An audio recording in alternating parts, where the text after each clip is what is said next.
Hi,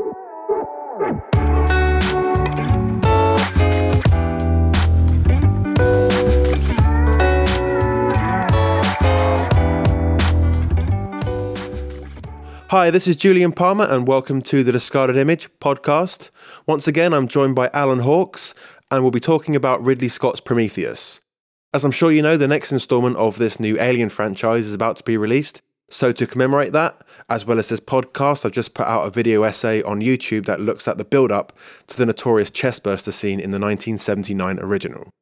It's sort of another instalment of the horror series I started last year with Psycho and Halloween. I did plan to have another one come out shortly after, but I mistakenly chose Stanley Kubrick's The Shining as the next film, and I just really struggled to break it down, if I'm honest. I remember I kept thinking to myself that I had found a way in, only to get lost time and time again. It's certainly a maze of a movie, a cinematic wormhole, if you will. And of course, I'm not the first person to say that. I did make a full video eventually, cobbling together disparate parts of the multiple ideas I had, but I wasn't very happy with it and didn't get great feedback. It was a mess. Perhaps in the future I'll attempt it again, but I'm in no hurry to go back there. So, as always, subscribe, follow us on social media and leave any comments or questions. Support the channel on Patreon and you can get access to extra content and podcasts. You'll find links to everything in the description. Next week we're doing a follow-up episode to this one where we discuss what we thought of Alien Covenant. And then after that, I'll probably avoid anything alien related for the rest of my life. And finally, this podcast was recorded before I started writing the Alien video essay. I thought I'd just let you know that so you understand the context of this discussion.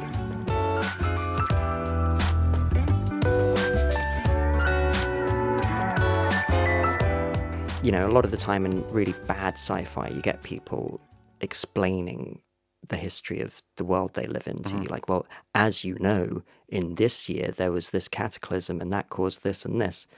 There's none of that in Alien. It's just you get kind of figure out that they're truckers. Yeah. And they're like long-distance truck drivers, and that's why they have these attitudes. But it's sort of a bit military as well, and you just get the sense of this. But then... well, and you have no idea about the outside world as well. Right. The world outside of that is very contained.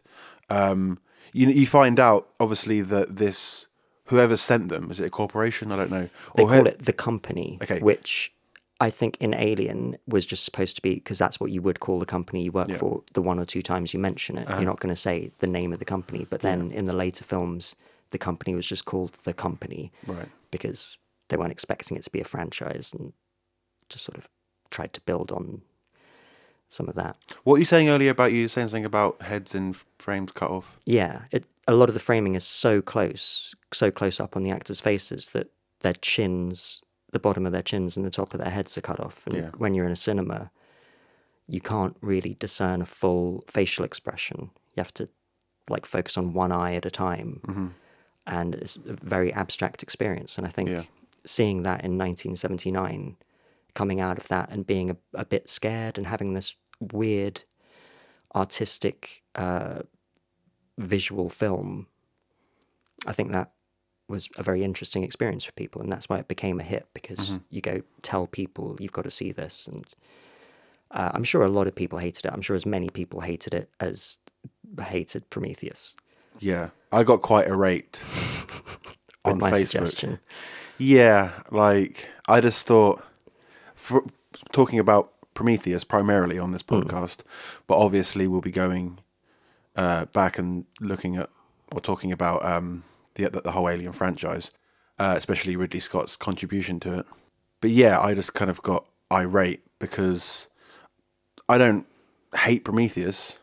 I saw it in the cinema in 3D, I remember, and enjoyed it. Didn't think it was a masterpiece, but thought it was... I don't think it's a masterpiece either. I don't think anyone thinks it's a masterpiece. Right. Roger Ebert gave it full marks, and I thought he gave it 4 out of 5. But 4 is the highest mark on Roger really? Ebert. Yeah. Fair play. So he gave it 100%. Yeah.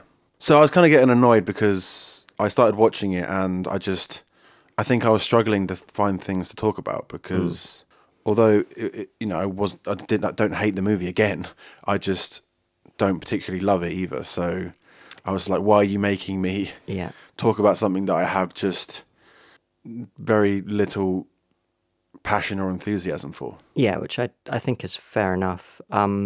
Before I talk about my reasons for choosing Prometheus, I guess we should warn people that there will be swearing, potentially. Potentially swearing, and spoilers. Obviously spoilers for the 5 Alien films in the series so far.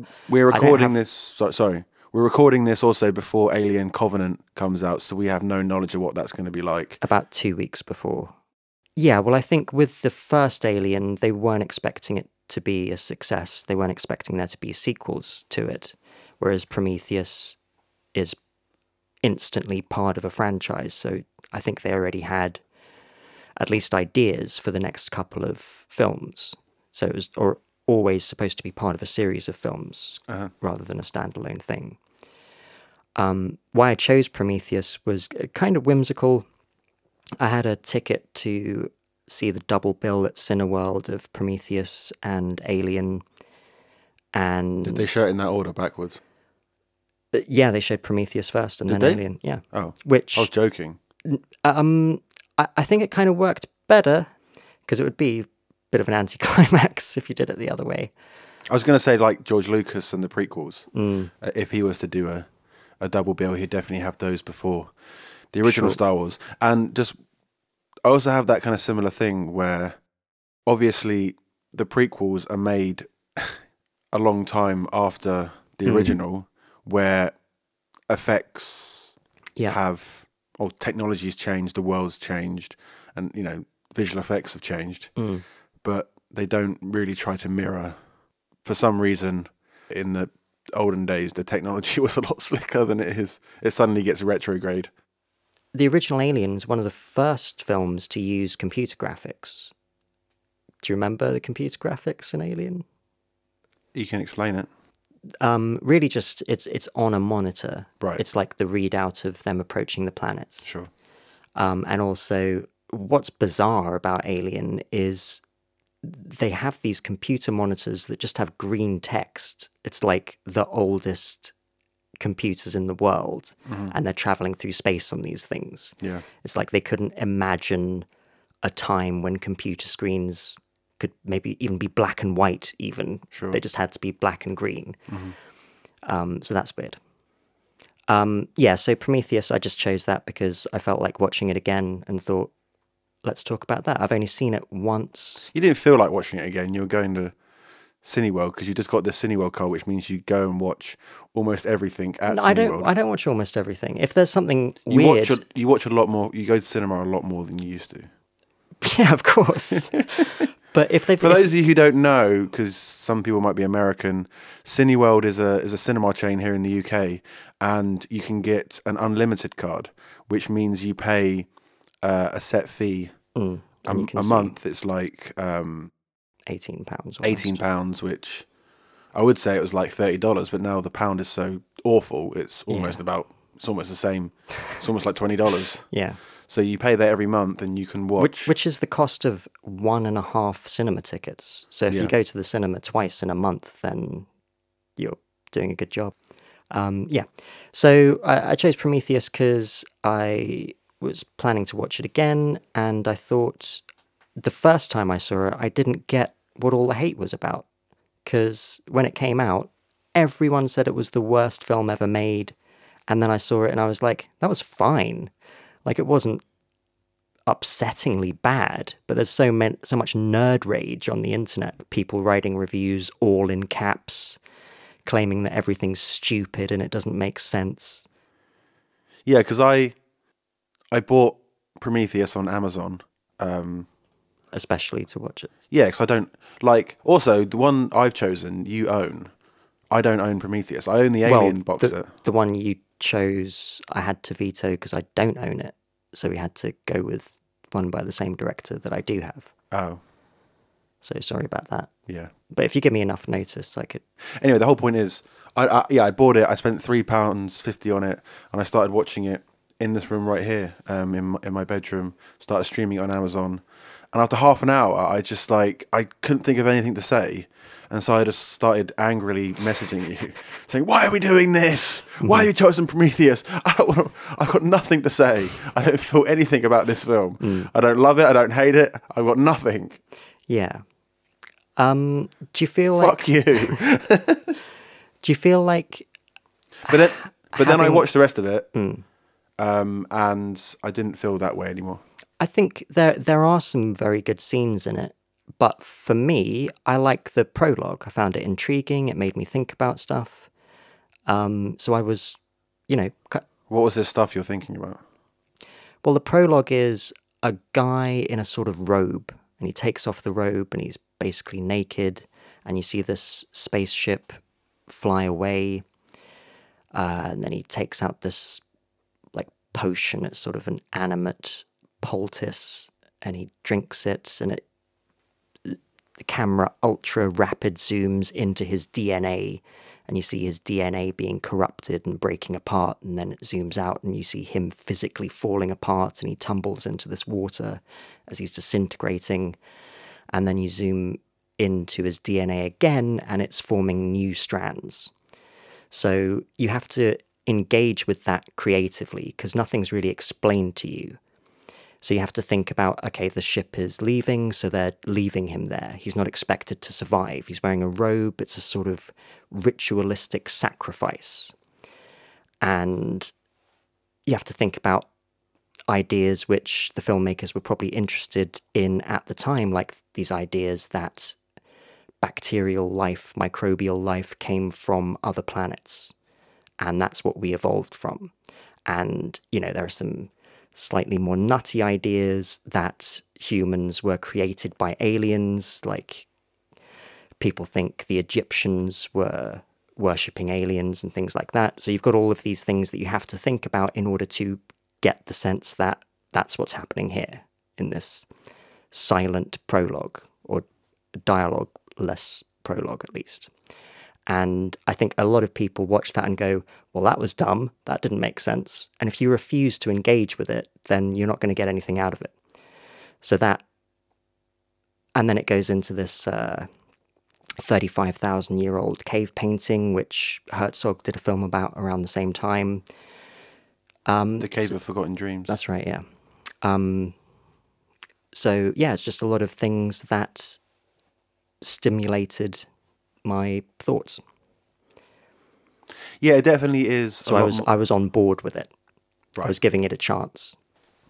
I think one of the reasons that that I was kind of thinking about Prometheus is the original is such a great piece of cinema. A big part of that for me is the simplicity, the economy, right, the ambiguity of what the characters are doing, or what the world is like outside of the spaceship, the company, what their kind of bag is, and sure, what their kind of secret agenda is, and all these kind of, it's just so kind of stripped down and minimalist.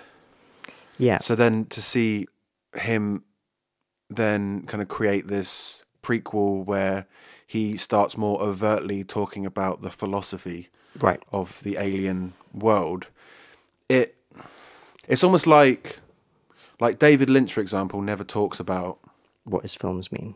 Yeah.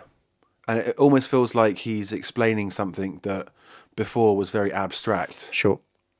And maybe that is because he was younger, yeah, a younger filmmaker. I think there are a lot of reasons for that. Whereas now with Prometheus, he's a much older director, and I think once you get, in your 70s, death becomes a lot closer.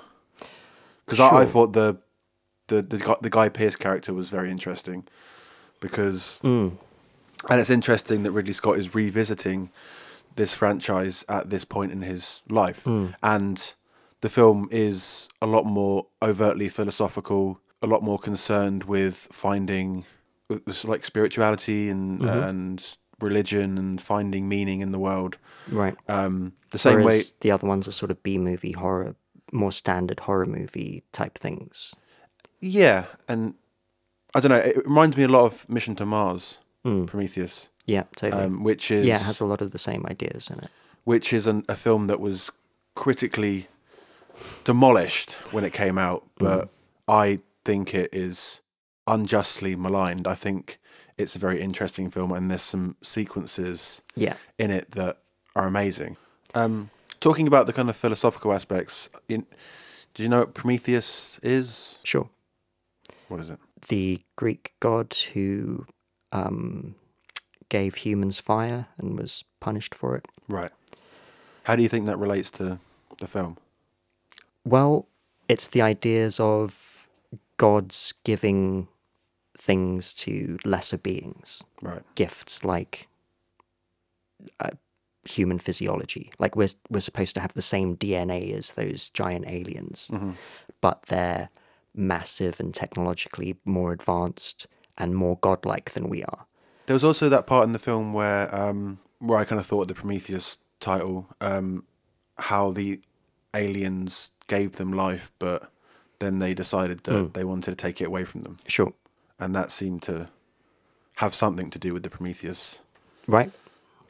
Is it a myth? Yeah, well, my theory, because nothing's really explained, my theory is that the aliens used Earth as a sort of farm so they could cultivate a bunch of human beings and then unleash this bioweapon on them just like to the see Matrix. what would happen.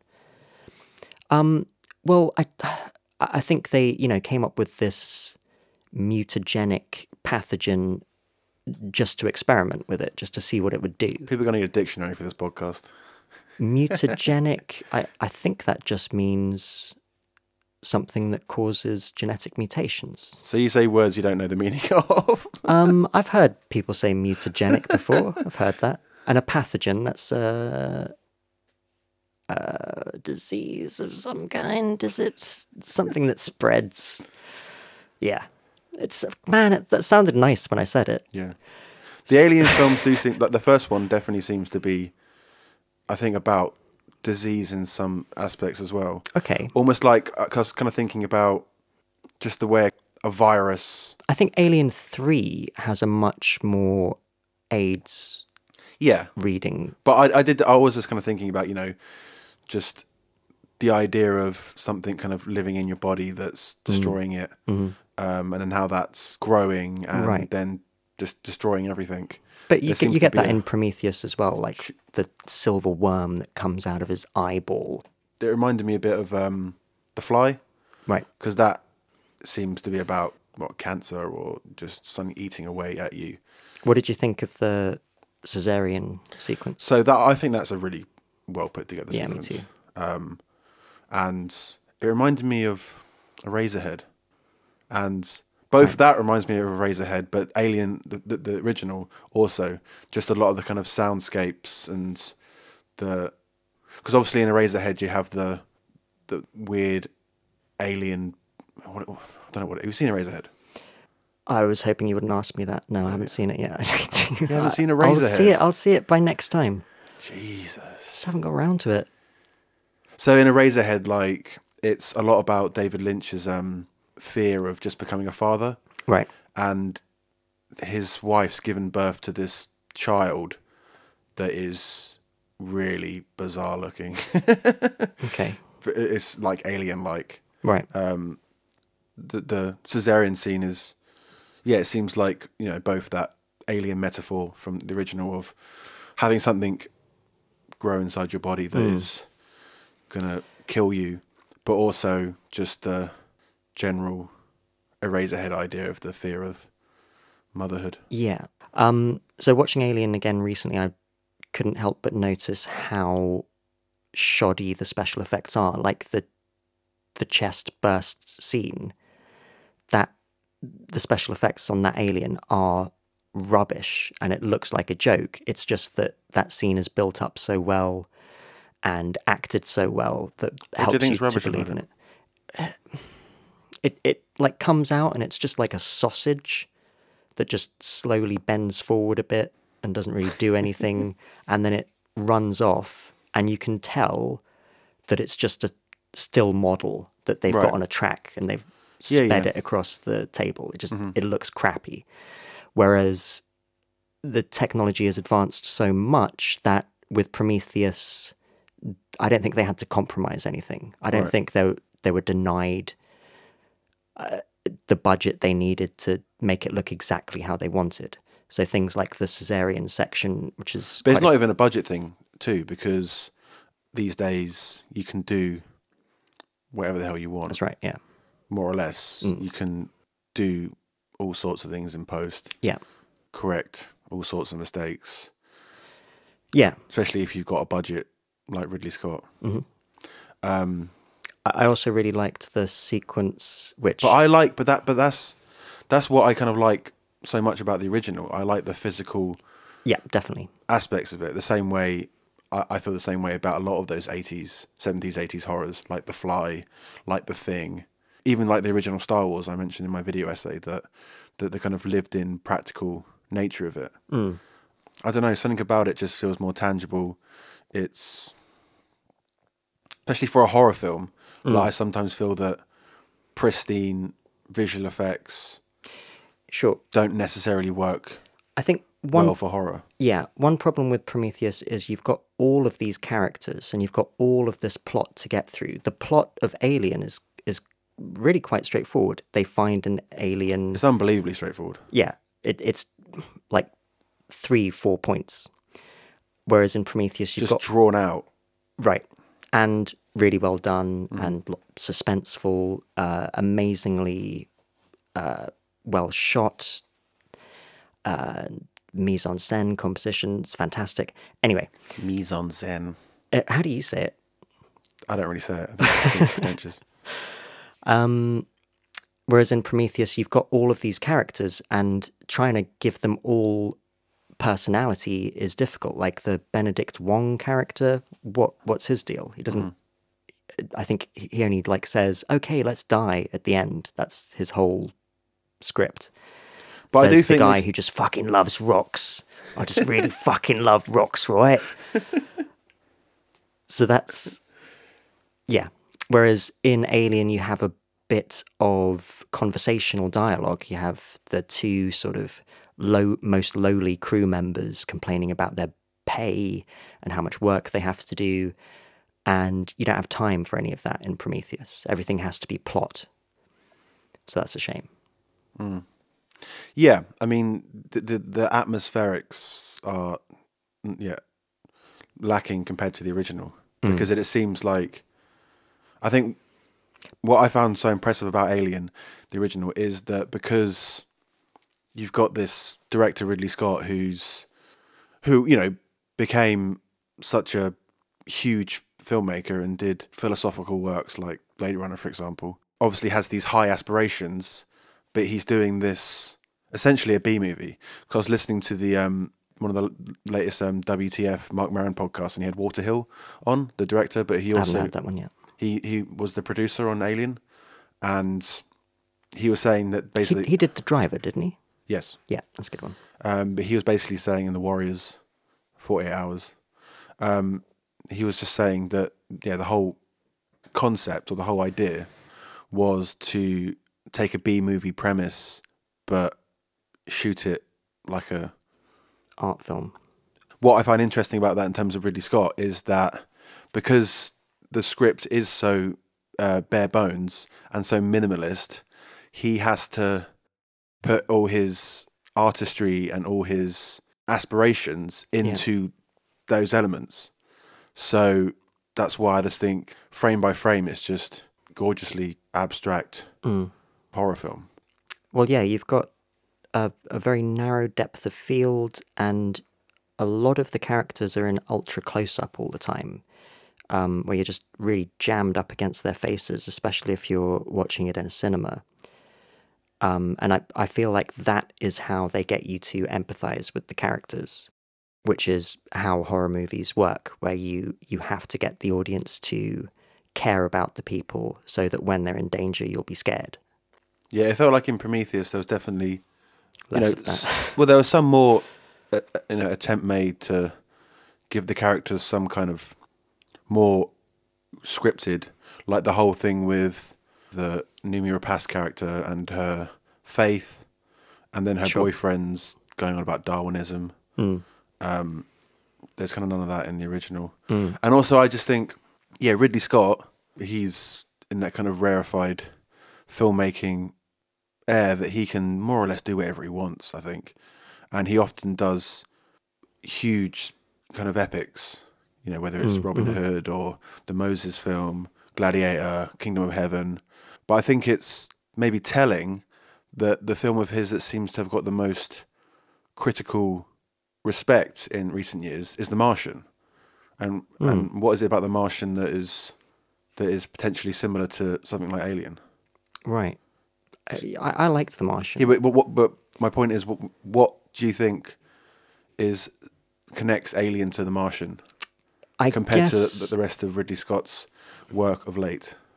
I guess the connection would be something like the protagonist does a lot of things by themselves, and the audience. Well, I was just thinking about simplicity. Do you think The Martian is quite a simple film? Well, a lot of it is just matey boys, sort of webcams, isn't it?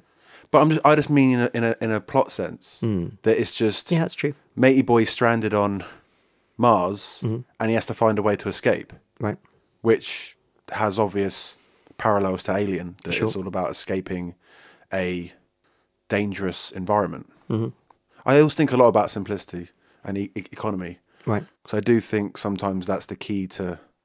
I know when I was doing the Halloween video essay, I was talking a lot about economy and simplicity, and I don't know. Sometimes it's when things are the purest and the most minimalist and direct that they have the greatest impact on audiences. Yeah, well, a lot of the time, good filmmaking is cutting the faff. Yeah, well, a collection of good scenes.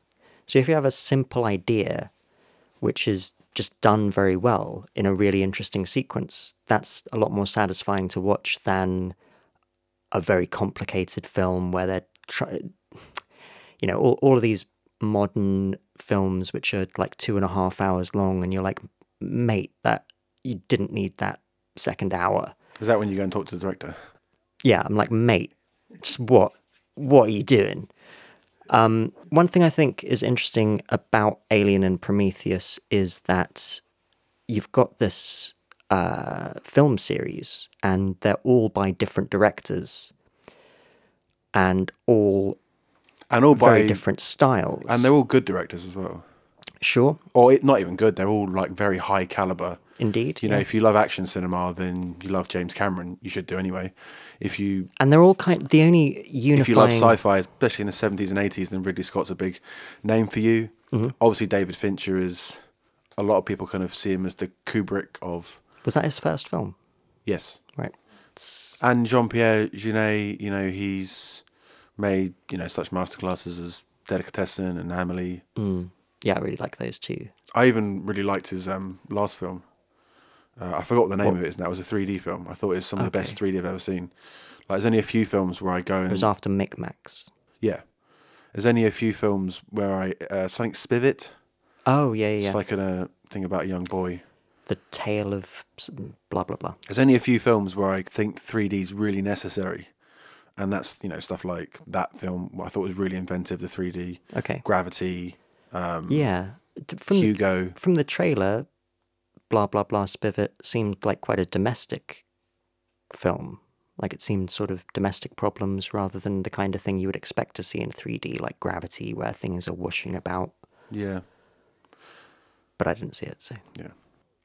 Yeah, but each of the Alien films are different genres, which started with the first one, which was a combination of sci-fi and horror, which I think maybe had never been done before, or certainly wasn't popular. And then Aliens is a really childish Reagan-era action film where it's all about being tougher than this amoral enemy which you can't reason with. There's no point having diplomacy with the aliens. You just have to bomb them and bomb them again. There's no reasoning with them. And then the third one is more like a medieval horror film. You take almost all of the science out, all the science fiction out of it, and becomes this prison drama. Again, just mashing genres and elements together. And the fourth one, sort of a European CGI driven ensemble. So you've got... Your first three summaries are very impressive. That this one's kind of like... Yeah, I couldn't think of anything interesting about on the a roll. fourth one. I didn't really like the fourth one that much. It has... What's his name? Ron Perlman? Ron Perlman, who's good.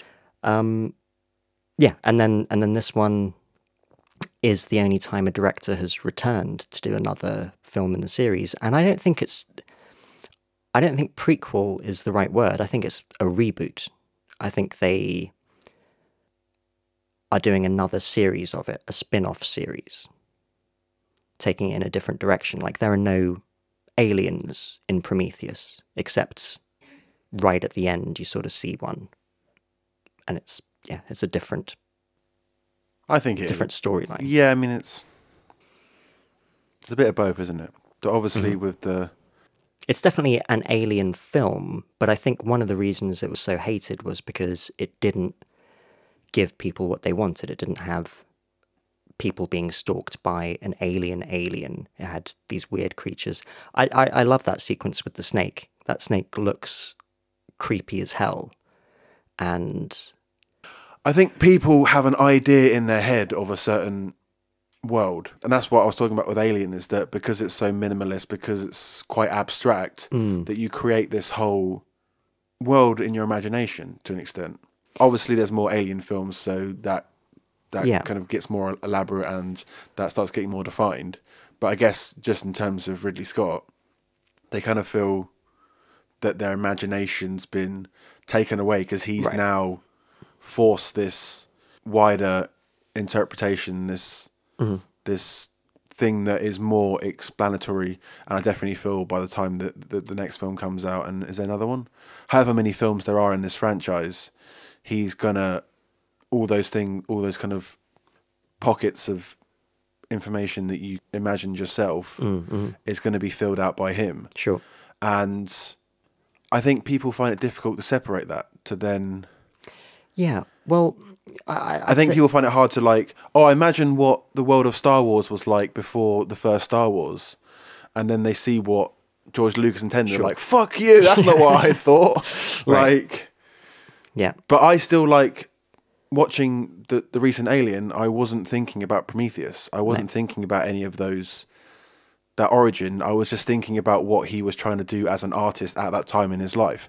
That's much more rewarding for you as an audience member than complaining. I can make that distinction. I can separate it that way. I just wasn't really thinking about Prometheus at all. Right. Another thing from that, just a little kind of tidbit. So Waterhill, acquired the script for Alien, but he didn't think it was very good. They had to do some rewrites, I think. But they thought the chestburster scene was so great that got them kind of hooked and willing to develop it. But he didn't want to direct it himself because he didn't feel that, because of all the special effects, mostly, he didn't feel he was a great fit for it. He didn't think they'd have the patience for it. So they were looking for directors, and they approached a ton of people, and got a lot of people turned them down. So the one person that got interested was Robert Aldrich, who's he made films in the old studio system, and was quite an old director at that point. But he said that because one of the things they didn't know how to design the monster, and he was just like, okay, this is just top of my head, but how about if we shave a monkey? And have him just like running around. So you didn't get the job? No, he did. Because of that. No, they didn't discount him for that. But I think because he ran a directors guild or something, or he couldn't leave his day job to come and direct it because they wanted to direct it in England. Well, do you think Alien would be the film it is today if it was a shaved monkey running around?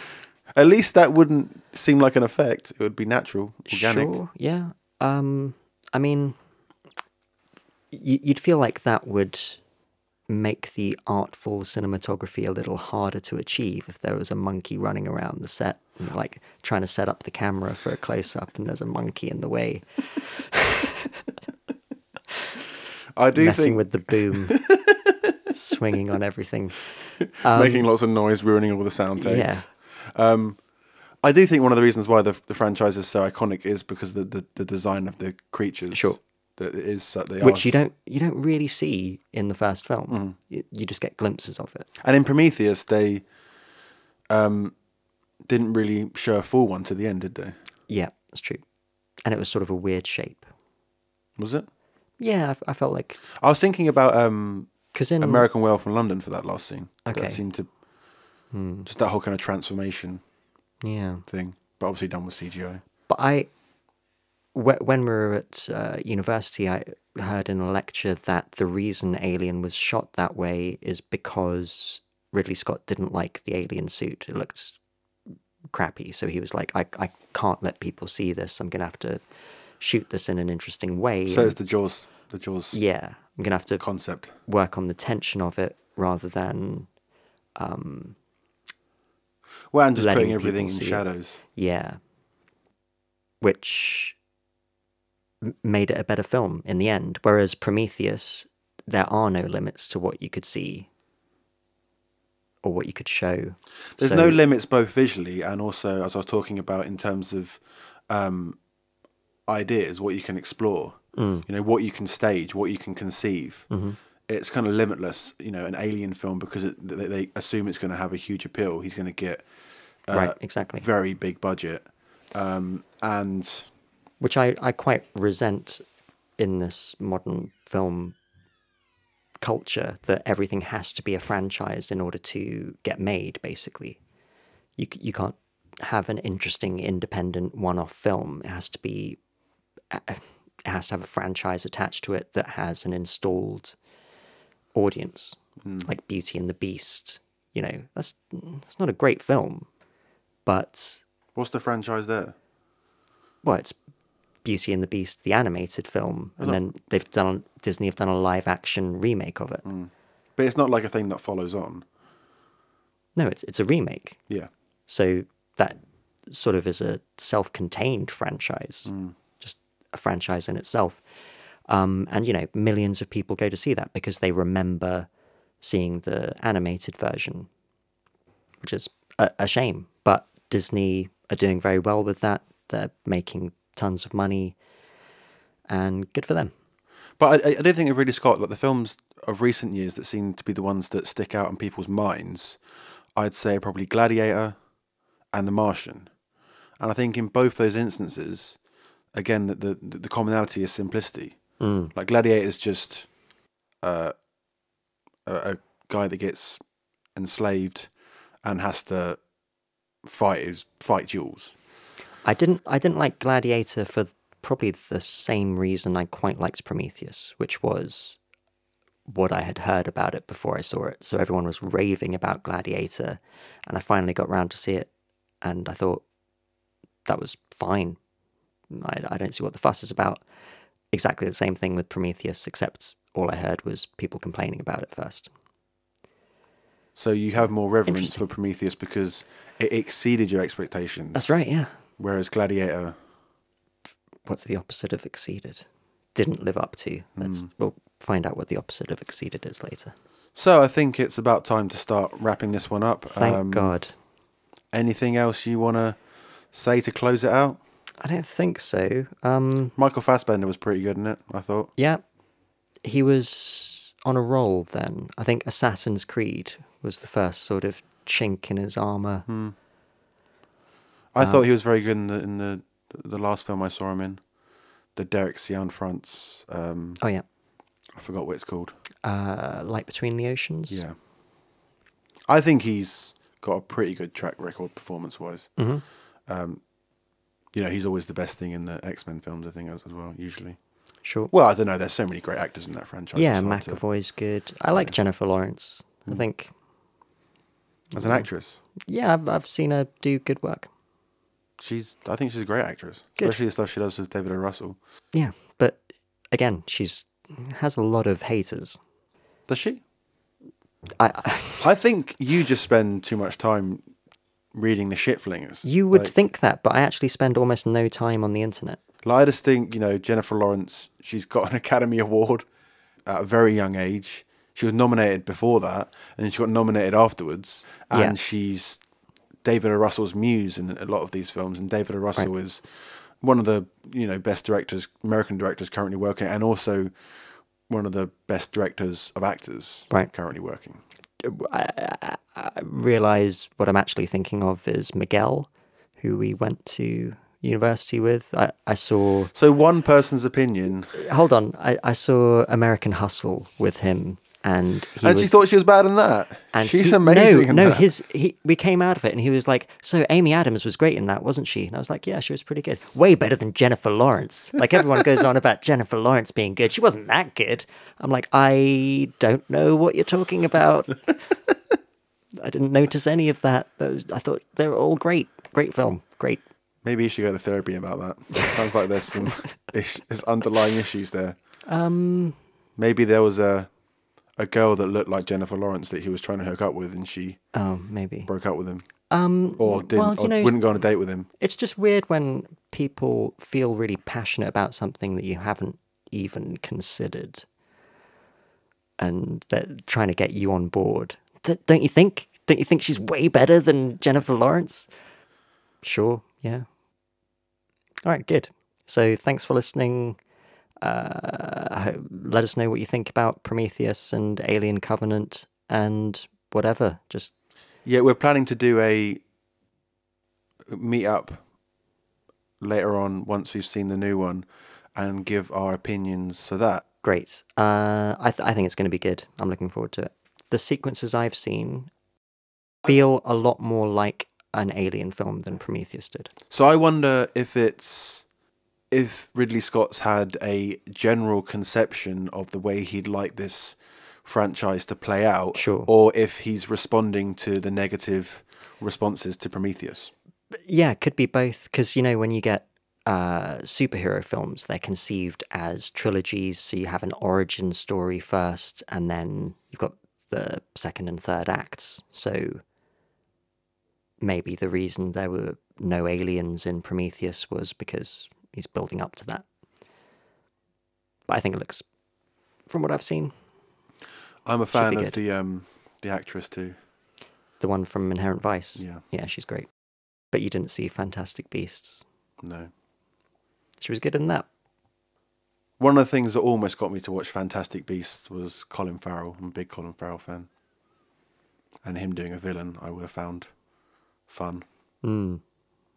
But Alice saw it and told you about it? She didn't see it. She really wanted to see it. And it was one of those things where I felt that I was going to have to get drawn into a film I probably wouldn't usually go on my own to see. But maybe I showed her the Mark Commode. I don't know if he reviewed it well or not. But if Alice really wants to see something, like Beauty and the Beast, for example, and I really don't want to see it, and I know Mark Commode's given it a really bad review, she respects Mark Commode's opinion more than mine. So I'll just show her that, and that will put the kibosh on that one. She'll no longer want to see that film because Mark Commode's panned it. The same way, if there's a film that she's, I don't like the look of that, even though sometimes she won't even see what it's about, then a glowing Mark Commode review could get her in the cinema seat. Right. So Mark Commode, I'm slightly frustrated and annoyed that my girlfriend respects your opinions more than mine. However... You're talking directly to Mark Commode now. Yeah, you might be listening. Okay. However, Mark Commode,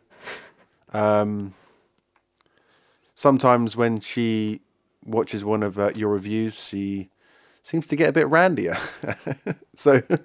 And that leads to fornication. So Mark Commode, you're helping the sex life, and you're also helping the cinema life, which for me is even better than sex. Seeing a good movie. Did you? Seeing the new Terence Davies film.